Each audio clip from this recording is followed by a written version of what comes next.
Hi everyone, welcome back. आज का जो टॉपिक है वो एक एपिक पोएम है जिसका टाइटल है सिलापट्टिकरम और सिलापट्टिकरम। और इसका इंग्लिश में टाइटल है tale of an anklet, written by Ilango Adigal. तो इस एपिक को 4th सेंचुरी एडी के अराउंड कंपोज किया गया था और ये संगम एरा का one of the greatest Tamil epic है। संगम एरा के 5 ही ऐसे एपिक्स हैं जिनको ग्रेटेस्ट माना गया है, उन 5 में से ये एक है। और इसका जो ऑथर है इलांगो अडिगल, वो एक्चुअली चेरन रूलर सेंगुटुवन का भाई था, खुद रियल ब्रदर। पर एक ज्योतिष ने भविष्यवाणी की थी कि इलांगो क्या करेगा, अपने ही भाई सेंगुटुवन से लड़ाई करेगा, उसको अपना दुश्मन बना के चेरा रूलर वही बनेगा। तो जिससे कि यह भविष्यवाणी सच ना हो, तो इलांगो ने डिसाइड किया था कि वो अपने ही भाई को दुश्मनी ना करके अपने भाई को राजा बनाएगा और खुद हमेशा के लिए एक मॉन्क की ज़िंदगी जिएगा। तो वो मॉन्क बनने के बाद उन्होंने ये एपिक पोएम लिखा।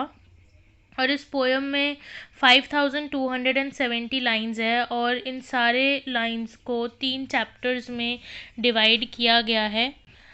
अगर मैं तीनों चैप्टर्स की बात करूँ तो पहले चैप्टर का नाम होगा पुहार कंडम, सेकंड का होगा मदुराई कंडम और थर्ड का होगा वांजी कंडम। और इस पूरे एपिक में 3 तमिल किंगडम्स के बारे में भी बताया गया है जहाँ से ये स्टोरी चलती है। तो 3 किंगडम्स को इंक्लूड किया गया है। पहला है चोला किंगडम, फिर है पांड्या किंगडम, फिर है चेरा किंगडम।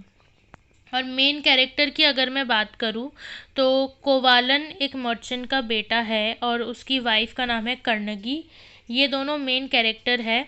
और ये स्टोरी एक्चुअली है कि जो कन्नगी है, जो वाइफ है कोवालन की, कोवालन के मरने के बाद वो कैसे अपने हस्बैंड को जस्टिस दिलाती है और पूरे स्टोरी में वो कैसे अपने हस्बैंड की तरफ फेथफुल रहती है, लॉयल रहती है, उसके बावजूद कि कोवालन उस पर चीट करता है।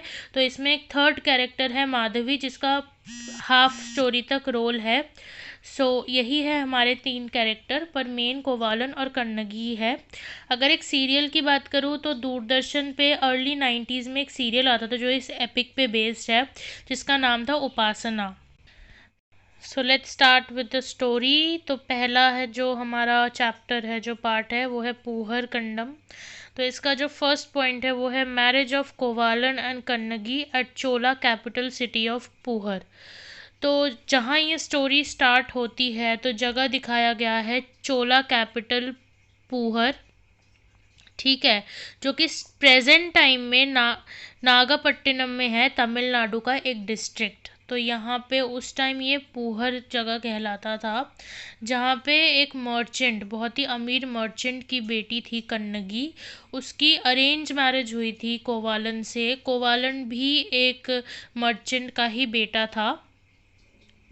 तो सेकंड पॉइंट पे आते हैं लिव्स अ स्टेबल्ड मैरिड लाइफ। तो शादी के बाद दोनों सेटल हो जाते हैं और वो बहुत ही प्यार से अपने लाइफ बिता रहे होते हैं। कन्नगी जो है वो डोमेस्टिक लाइफ का बहुत अच्छे से ख्याल रख रही होती है, हर रूल रेगुलेशन मान के, किस तरह मतलब अपने ससुराल वालों का डिग्निटी बना के रखना है, उनकी रिस्पेक्ट बना के रखनी है, वैसे ही वो अपनी लाइफ जी रही थी।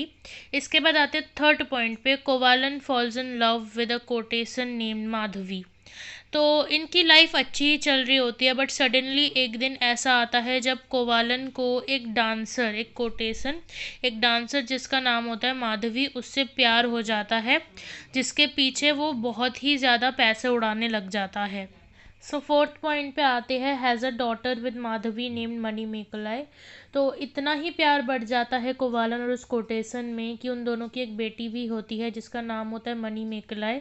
इसके पीठ पीछे क्या होता है कि जो कोवालन की माँ है वो कन्नगी से झूठ बोल के अपने बेटे के नाम पे उससे पैसे लेती रहती है, जो कि कन्नगी को पता चल जाता है, उसको बहुत बुरा फील होता है। और कन्नगी को ये भी पता होता है कि कोवालन का एक एक्स्ट्रा मैरिटल अफेयर भी चल रहा है, पर कहाँ वो भी कुछ गलत करेगी उसे जेलस फील करवाने के लिए, पर वो ऐसा नहीं करती। कन्नगी पूरे टाइम अपने हस्बैंड से लॉयल और फेथफुल रहती है, जानते हुए भी कि उसका एक एक्स्ट्रा मैरिटल अफेयर है। आते हैं फिफ्थ पॉइंट पे, Kovalan realising his mistake and comes back to his wife. अब यहाँ क्या होता है कि मतलब एक इंद्र देवता के लिए एक ओकेजन रखा जाता है जहाँ पे एक पोएम रेसिटेशन कंपटीशन होता है। तो वहाँ पे माधवी एक ऐसा पोएम बोलती है और मतलब और कोवालन भी पोएम रिसाइट करता है, पर वो पोएम सुनने के बाद कोवालन को ये फील होता है कि माधवी उस पर चीट कर रही है। कोवालन को ऐसा फील हो जाता है उसका पोएम सुनने के बाद कि माधवी के लाइफ में कोई और आ गया है।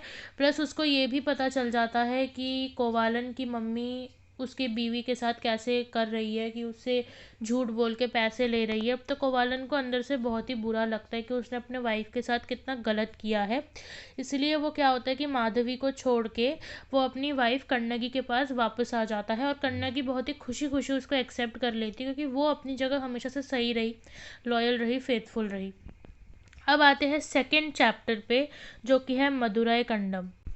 तो 6 पॉइंट है हमारा, both of them left Puhar for Pandya capital Madurai for starting a new life. अब यहाँ पे जब कोवालन कन्नगी के पास वापस आ जाता है तो कोवालन अपने माँ बाप को पूहर में ही छोड़ के सिर्फ कन्नगी को अपने साथ लेके पूहर छोड़ के पांड्या कैपिटल मदुरई आ जाता है, जिससे कि वो चाहे मतलब अपने माँ बाप के सिवा सिर्फ कन्नगी के साथ वो अपना एक नया स्टार्टिंग कर पाए, एक फ्रेश स्टार्ट दे पाए अपनी लाइफ में। आते हैं नेक्स्ट पॉइंट पे, for the need of money Kannagi gives one of her anklets to Kovalan. अब मदुरई आने के बाद क्या होता है कि उनको रियलाइज़ होता है कि यहाँ पे लाइफ जीने के लिए पैसे तो चाहिए। अब पैसे कहाँ से आएंगे, तो कन्नगी के पैरों में उसके शादी के टाइम 2 एंकलेट्स दिए हुए थे। उसकी कन्नगी की माँ ने उसको एज अ गिफ्ट वो एंकलेट्स दिए थे। तो कन्नगी क्या करती है, एक एंकलेट उतार के कोवालन को दे देती है कि तुम ये बेच दो, इसको बेच के जो पैसे आएंगे हम इससे एक नई जिंदगी की शुरुआत करेंगे। 8 पॉइंट पे आते हैं, Kovalan went to royal smith who stole queen's anklet which look the same. Unfortunately अब यहाँ से कोवालन का बुरा टाइम शुरू होता है, क्योंकि वो जिस रॉयल स्मिथ के पास गया वो एंकलेट बेचने, वो रॉयल स्मिथ था बहुत ही बड़ा बदमाश। उसने क्या किया था कि जो पांड्या मतलब मदुरई में जो महाराजा थे, पांड्या किंग, नेदनु चेलियान उनका नाम था, उसने नेदनु चेलियान की जो वाइफ थी मतलब मदुरई की जो क्वीन थी उसका एंकलेट चुराया था उस रॉयल स्मिथ ने। और वो एंकलेट सेम कोवालन की वाइफ ने जो एंकलेट कोवालन को दिया सेम उसकी तरह ही दिखने में था। ठीक है, अब आते हैं 9 पॉइंट पे कि royal smith put entire blame on कोवालन।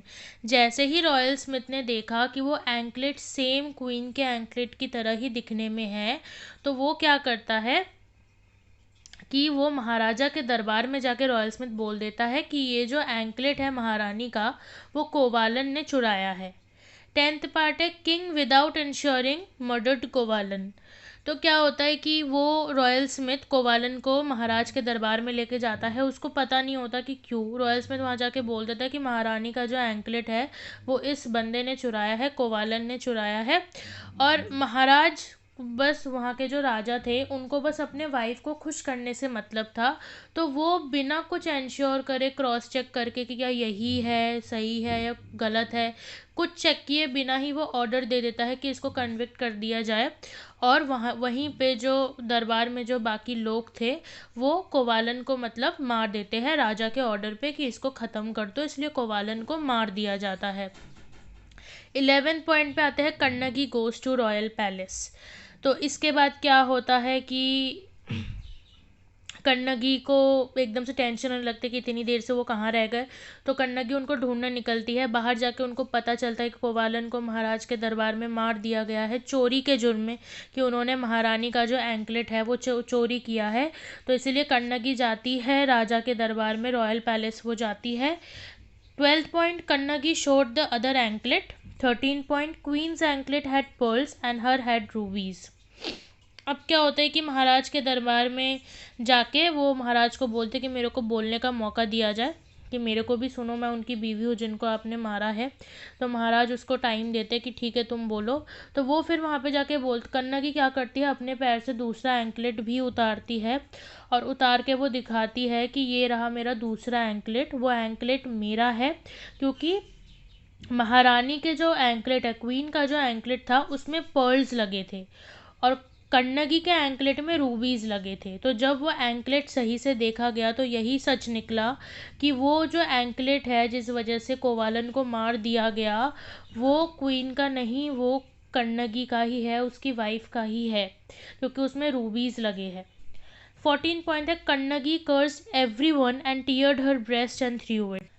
जब ये साबित हो गया कि कोवालन ने कोई चोरी नहीं की और उसको गलत बात के लिए उसको मार दिया गया, तो कण्णगी इतना गुस्से में आ गई कि उसने वहाँ पे सबको श्राप दे दिया कि यहाँ पे जितने भी लोग हैं सब मारे जाएंगे।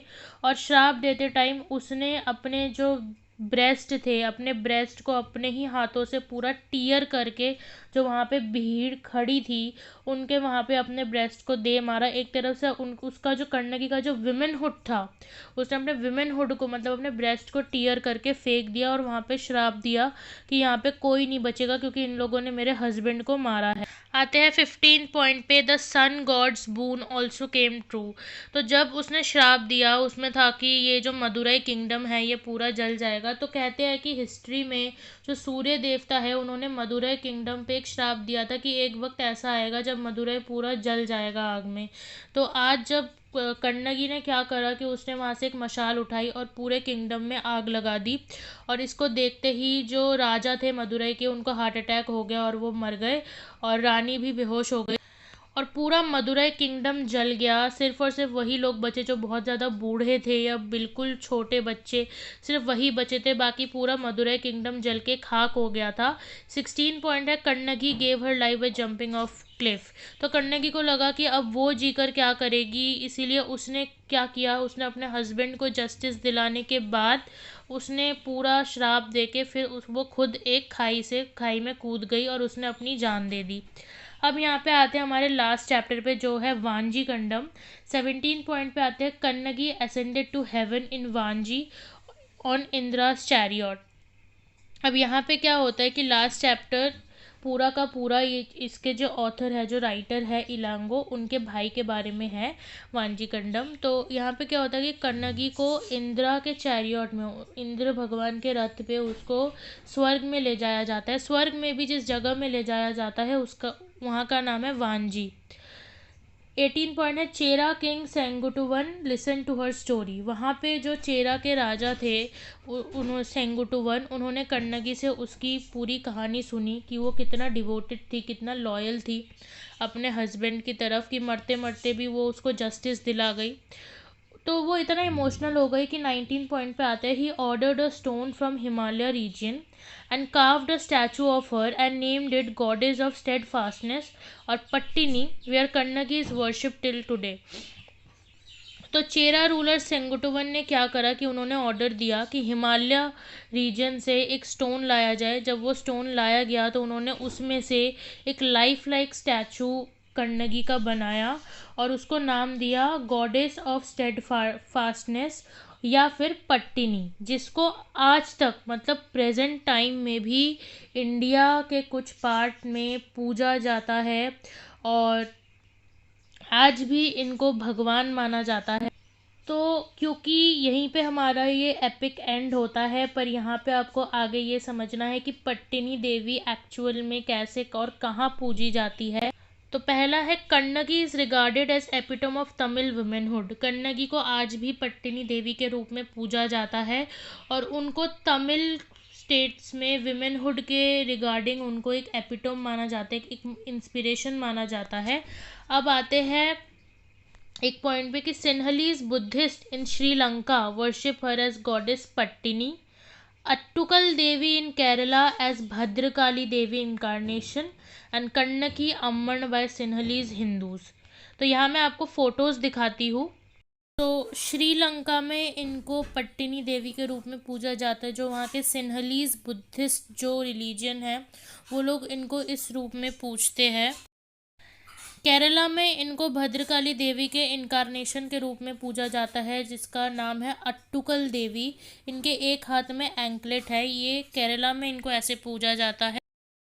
और जो सिन्हलीज हिंदूज जो रिलीजन में आते हैं वो इनको इस रूप में पूजते हैं जिनका नाम है कण्णकी अम्मन। तो इस एपिक से हमें ये पता चलता है कैसे एक विमेन अपने हस्बैंड के तरफ किस हद तक लॉयल रह सकती है, किस हद तक अपनी डिग्निटी मेंटेन कर सकती है, और कैसे अपने हस्बैंड के मरने के बाद भी कन्नगी अपने हस्बैंड को जस्टिस दिलाती है। इसके अलावा जिस टाइम के अराउंड सिल्लापट्टिकरम ये कंपोज किया गया था, उस टाइम से हमें ये भी पता चलता है कि उसमें कुछ रिलीजन्स के बारे में भी बहुत स्पेशली बताया गया है, लाइक ब्राह्मण, बुद्धिज़्म, जैनिज़्म। साउथ इंडिया के साइड की उस टाइम में भी ये वाले रिलीजन्स थे, क्योंकि जब ये कंपोज किया गया उस टाइम जब कोवालन और कन्नगी पूहर छोड़ के वो लोग जब पास हो रहे थे, तो उन्होंने रास्ते में इस एपिक में बहुत जगह के बारे में भी बताया गया है, like Vishnu temple, 7 Buddhist विहारास, Jain Monks के आसपास से भी वो होके गुजरे हैं।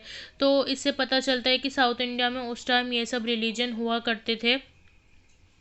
तो इसका जो कोर थीम था वो था कर्मा, और कैसे मतलब कर्मा ही सब कुछ, मतलब उसने अपने कर्मा के वजह से ही उसका हस्बैंड उसके पास वापस लौटा था, और कैसे क्योंकि राजा ने कोवालन को मार दिया था, तो कन्नगी ने भी दिखाया कि अगर आप किसी के साथ गलत करते हो तो आपके साथ भी गलत होता है। तो मदुरै किंगडम पूरा का पूरा जल गया, जो राजा थे उनकी उनकी भी मौत हो गई। तो ये जो कर्मा जो कोर थीम है इसका सिल्लापट्टिकरम का, वो इसके नेक्स्ट पार्ट में भी कैरी फॉरवर्ड हुआ है। नेक्स्ट पार्ट था मनी मेकलय, जो पूरा का पूरा कोवालन और कन्नगी के बेटी के ऊपर बेस्ड था। तो उससे हमारा अभी कोई मतलब है नहीं, जितना सिल्लापट्टिकरम में जो भी है वो मैंने आपको समझा दिया है। आई होप आपको अच्छे से समझ आ गया हो। सो प्लीज़ मेरे चैनल को सब्सक्राइब कर देना और लाइक कर देना और कमेंट करके बताना कि कैसा लगा। बाय।